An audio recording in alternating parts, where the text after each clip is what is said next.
히브리서 11장 32절 말씀을 같이 보시겠습니다. 내가 무슨 말을 더 하리요? 기드온, 바락, 삼손, 입다, 다윗 및 사무엘과 선지자들의 일을 말하려면 내게 시간이 부족하리로다. 아멘. 사사기 14장의 1, 2절 말씀을 보시면 삼손은 딥나라는 동네에 내려가서요, 한 블레셋 여인을 봅니다. 그리고 올라와서 자기 부모에게 내가 그 여자랑 결혼하겠다 이렇게 얘기를 해요. 아내로 삼겠다 삼손이 말한 이 사건을 성경은 우리에게 이렇게 이어서 말씀해 줍니다. 사사기 14장의 4절 말씀을 우리 같이 한번 계속 읽겠습니다. 그때에 블레셋 사람이 이스라엘을 다스린 까닭에 삼손이 틈을 타서 블레셋 사람을 치려 함이었으나 그의 부모는 이 일이 여호와께로부터 나온 것인 줄은 알지 못하였더라. 아멘. 여호와께로부터 이렇게 되어 있죠. 그래서 이 부분 때문에 우리가 삼손이 딥나에 내려가고 한 블레셋 여인을 아내로 맞이하려 한 계획이 하나님께로부터 시작된 계획인가 보다, 하나님 기뻐하시는 일이었나 보다, 우리가 그렇게 오해를 할 소지가 있습니다. 그런데 여호와께로부터 이렇게 번역된 히브리어 본문이 메 아도나이라는 말입니다. 이 메 아도나이라는 말을 From the Lord 이렇게 해석하면 여호와께로부터 이렇게 말이 맞아요. 그런데 이 메 아도나이라는 말은 앞에 붙은 이 메라는 전치사 때문에 from이라는 뜻으로도 해석할 수 있지만 for 누구누구를 위하여라고도 해석할 수 있습니다. 그러면 이 말을요, 여호와를 위하여 이렇게 해석해 보면 삼손이 왜 딥나에 내려갔고 하나님께서 삼손이 딥나에 내려갔던 일을 기뻐하지 않으신 이유를 여기서 정확하게 볼 수 있습니다.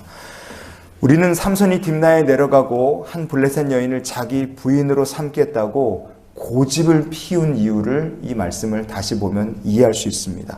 삼손은 어떤 사람이냐? 하나님보다 지금 앞서가고 있어요. 그의 마음이 하나님의 인도하심 선한 계획을 따라갈 생각이 아니라 자기 생각에 심취해서 앞서가고 있습니다. 그래서 삼손은 이번에도 나는 여호와를 위하여 이런 일을 한다, 스스로 만족감에 젖어서 딥나로 내려가는 겁니다. 하나님이 그를 그리로 보내신 것이 아니었다는 걸 우리가 볼 수 있어요. 사사기 그래서 14장에 1절 말씀을 보시면 삼손이 딥나에 내려가서 이렇게 얘기하고 2절을 보시면 올라와서 이렇게 삼손이 딥나에 갔다가 온 일을 성경이 말씀하죠. 내려가서 그리고 올라와서, 바로 이 부분이 삼손이 지금 하나님의 계획과 정반대로 가고 있다는 것을 우리에게 말씀해 주는 본문입니다. 여호수아 15장의 48절부터 60절까지 보면 하나님께서 유다 지파에게 주신 성읍들의 이름이 쭉 나옵니다. 근데 그 성읍들은 산지에 있는 성읍들이에요. 여호수아 15장의 57절에 보면 딥나라는 곳은 산지에 있는 동네, 우리로 치면 이제 강원도 고산지대에 있는 동네나 마찬가지예요. 소라라는 곳은 평지에 있는 동네라고 우리가 살펴봤었죠. 그러면 어떻게 표현하는 게 정상입니까? 소라에서 딥나로 올라갔다가 딥나에서 소라로 내려오고, 이게 맞아요. 그런데 성경은 반대로 하고 있습니다. 한국 사는 사람 중에 누가 부산으로 올라갔다가 서울로 내려간다 이렇게 말하는 사람 없잖아요. 그렇죠? 그렇게 말하는 사람 있으면 간첩인 거예요. 사람들이 생각하기에 소라에서 딥나로 내려갔다가 이렇게 말하면 이상한 거예요. 성경이 일부러 그렇게 적어놓은 겁니다. 이스라엘 백성들이라면 아니 소라에서 딥나로 올라가야지 왜 내려가? 그러니까 당연히 말도 안 되는 건데 그 표현이 무슨 의미냐? 삼손은 지금 하나님의 계획과 딱 정반대로 가고 있었다는 걸 이 올라갔다 내려갔다는 말로 표현을 합니다. 딥나의 블레셋 여인을 만나서 내가 결혼을 하고 그 결혼을 빌미로 이 블레셋 사람들을 혼내고 여호와의 구원을 이루겠다. 뜻은 좋죠. 그러나 이스라엘의 구원을 이루겠다는 삼손의 생각과 계획, 그 방법은요, 하나님께서 애시당초 기뻐하시거나 원하신 일이 아니었다는 뜻이었습니다. 그래서 하나님께서 어떻게 하십니까? 딥나로 내려가는 삼손을 딱 막으십니다. 부모님과 같이 내려가는데요, 이런 일이 벌어지죠. 사사기 14장의 5절 6절 말씀을 우리가 이어서 보시겠습니다.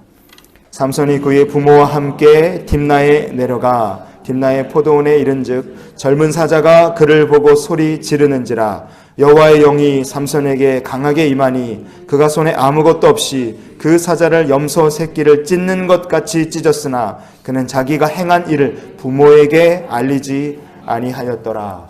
아멘. 삼손과 부모님이 같이 딥나로 내려가는 거예요. 자식을 이길 부모는 세상에 없는 것 같습니다. 그런데 그때 하나님께서 젊은 사자를 딱 보내 준비하셔서 삼손의 앞을 가로막으시는 거예요. 부모님과 같이 내려갔지만 삼손을 향하여 소리를 지른다고 성경이 말씀을 하죠. 그런데 사자가 아니라 젊은 사자가 삼손의 앞을 가로막고 소리를 지르는 거예요. 왜 젊은 사자일까요? 그리고 왜 삼손에게 이렇게 딱 특정을 했을까요? 젊은 사자라고 번역된 히브리어 본문은요, 커피르라는 말입니다. 이 말은 애기 사자가 아니라 좀 컸어요. 그래서 완전 애기는 아니지만 그렇다고 혼자서 사냥을 제대로 할 수 있는 다 큰 사자가 아니라 어린 사자를 뜻합니다. 그러니까 조그만 사자인 거예요. 딱 누구랑 비슷합니까? 하룻강아지처럼 지금 뭔 줄 무서운 줄도 모르고 날뛰고 있는 삼손의 모습과 똑같은 거예요. 자기가 지금 뭐가 된 줄로 굉장히 크게 착각하고 하나님의 인도하심과 정반대로 가고 있는 게 삼손이라는 사람입니다. 딥나에 내려가서 블레셋 여자 하나 얻고 이 여자를 계기로 내가 판을 잘 짜서 블레셋을 아주 혼쭐을 내겠다. 이런 어리석은 생각에 삼손은 지금 붙들려 있어요. 그 삼손의 어리석음, 유치함, 이것을 하나님께서 어린 사자를 통해 삼손에게 경고하신 거예요. 하나님께서 삼손의 앞에 어린 젊은 사자를 딱 갖다 가로막으신 것은 너 딥나로 내려가지 말아라. 너가 그렇게 하는 일을 내가 기뻐하지 않는다. 돌아가라. 하나님의 뜻에 순종하라는 확실한 하나님의 뜻이었습니다. 그러나 삼손 어떻게 했습니까? 그 사자를 찢어 죽이고 삼손은 딥나로 갈 길을 가고 자기가 점 찍었던 블레셋 여인과 혼인을 하려고 했어요. 하나님 막으시는 거 뚫고 지나간 겁니다. 그러나 삼손이 딥나에서 했던 일의 결과는 어떻게 됐습니까? 그가 계획했던 것과 완전히 틀어지죠. 여러분, 만약에 우리가 하나님의 일을 하고 있다 그러면 이게 제대로 가고 있다, 우리가 주의 일을 제대로 하고 있다는 것을 어디서 볼 수 있겠습니까? 우리가 주의 일을 할수록 사람들 사이의 관계가 좋아지고 끊어졌던 관계가 회복되고 깨어졌던 관계는 회복되고 없던 것을 모르던 사람들 하나님께서 이렇게 붙여주시며 영적 네트워크를 하나님께서 만들어가게 하실 겁니다. 그러나 삼손이 딥나에 내려가서 했던 일들을 보시면 이거는 딥나 사람들, 블레셋 사람들과 원수가 되는 결과를 하나님 만드신 거예요.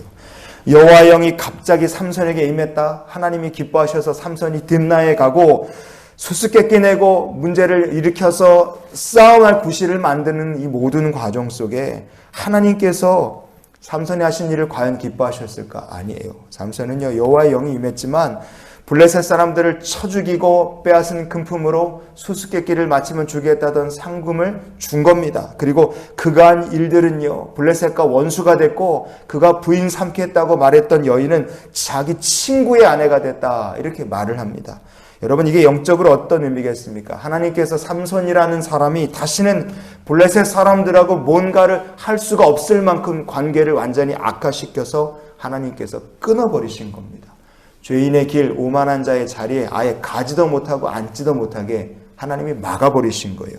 이거는요, 하나님께서 성령을 부으셔서 삼손이 반대로 가는 길을 아예 원천적으로 깨고 하나님께서 원하시는 길을 걸어갈 수 있도록 삼손의 마음이 하고 싶어도 안 되게 블레셋과의 관계를 망쳐버리신 겁니다. 여러분, 삼손의 연약함은 어디에 있습니까? 이 사람이 하나님보다 앞서가는 것도 문제였지만 고집 피우는 것도 삼손의 문제였어요. 이것은 우리도 똑같습니다. 여러분, 이 삼손의 고집이란 게 연약함이었습니다. 나중에 어떻게 됐을까요? 들릴라라는 여자, 소렉 골짜기에 사는 여자인데 그 소렉이라는 골짜기가 바로 딥나에 있는 골짜기였어요. 하나님께서 막으셨는데 거기를 굳이 자기가 그 발로 또 기어간 겁니다. 결국에 가서 하나님의 뜻과 끝까지 반대로 갔던 삼손의 사역은 안타깝게 끝을 맺게 된 겁니다. 여러분, 그래서 우리가 삼손의 이야기를 살펴봤으니 이런 기도로 하루의 삶을 살았으면 좋겠어요. 주님의 계획과 저의 인생이 오늘도 같은 방향을 가게 해 주시옵소서. 여러분, 주의 뜻을 이루길 원하신다면 주님과 같은 길을 걸어야 될 줄 믿습니다. 삼손이 자기 멋대로 계획하고 딥나에 내려갔던 일은 하나님의 계획과 정반대로 걷는 길이었어요. 자기의 뜻이 성취되기를 원하지만 하나님께서는 블레셋 사람들과의 관계를 깨셔서라도 하나님의 선하신 뜻을 따라가는 삶으로 삼손이 그렇게 변화되기를 원하셨습니다. 여러분, 하나님께서 삼손에게 원하신 것처럼 오늘 우리의 삶이 하나님께 순종하고 주님과 같은 길을 걷는 복된 날이 되시기를 주의 이름으로 축원을 드립니다.